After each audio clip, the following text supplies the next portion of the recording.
পাচ্ছ গাইস, নিয়ে নিয়েছি আইসক্রিম আর আমগুলোকে কেটে নিয়েছি। এখন বানাবো হচ্ছে আইসক্রিমের একটা শেক, যেটা খেতে না খুব দারুণ লাগে।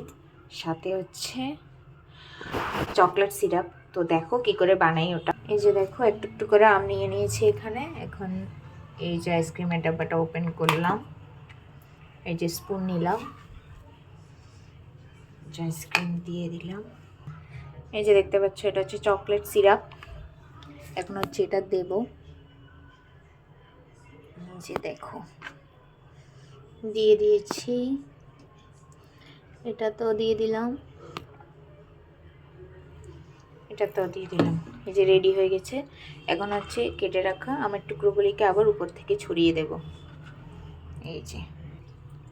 এই যে রেডি হয়ে গেল আমার আমের শরবত। আমের শরবত বলছি, সরি, আমের আইসক্রিম। এই যে এখন এটাকে খেতে না জাস্ট অসাধারণ।